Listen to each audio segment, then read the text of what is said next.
হাই everyone, আশা কৰোঁ আপোনালোকৰ সকলোৰে ভাল। আৰু আজি মই পথাৰত যাম। এয়া ভাইটিদা আৰু মই চাহ লৈ যাই আছোঁ। পথাৰত কামলা আছে, আমাৰ ঘৰৰ পৰা অলপ দূৰ হয়। তো এয়া পালোঁ আমি পথাৰ। এতিয়া মই পথাৰৰ মাজত, ধানৰ মাজত মানে এটা বস্তি আছে আৰু বস্তিটোত যাম। আৰু এইটো আমাৰ বস্তি, এইপিনে যাম। এতিয়া কি আছে তে ভেন্দি, এইয়া গাজৰ জ্বালাও আছে, ভেন্দিবোৰ আছে, বিন ৰুচি ইয়াতে বিন আৰু এইফালে ৰঙালাও আছে নেকি?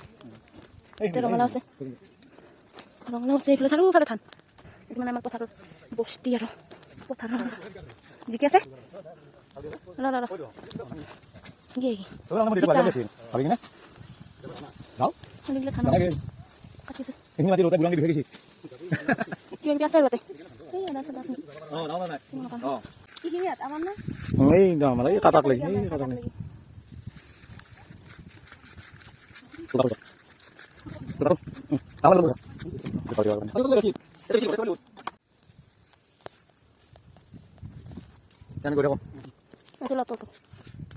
আৰু আমি তাৰ পৰা আহি আৰু অলপ আগত মানে আৰু মাটি আছে আমাৰ, তো তাতেও ধান কৰিছে আৰু তাতে আহিলোঁ দাদা আৰু মই। এয়া চাওক গাইছ, বাঁহৰ তলৰ মাজে মাজে, পকা ধানৰ মাজে মাজে সৰু সৰু, ইয়াৰ পৰা আমাৰ অ'কে, ইয়াৰ পৰা মানে আমাৰ ধান এইবিলাক তাকালেগি আৰু গোটেই পোক লাগি আছে। আৰু আই থাক কেইবিঘা আছে এতে কেইবিঘা আছে?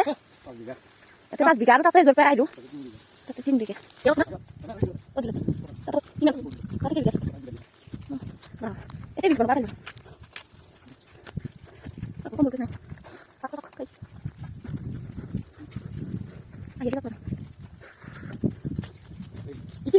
মানে এতিয়া দেখাম মানে গাইছ, এইবিলাক আমাৰ চব এই তাক লাগে জলপাই ষ্টাৰ্ট কৰিছিলোঁ দেখি নোপোৱালৈকে আমাৰ 5 বিঘা। আৰু এই সেই আগত জলপাই আহিলোঁ, তাতে এই সেই কাটাৰ পৰা সেইফালে ৰাস্তাৰ ফালে 3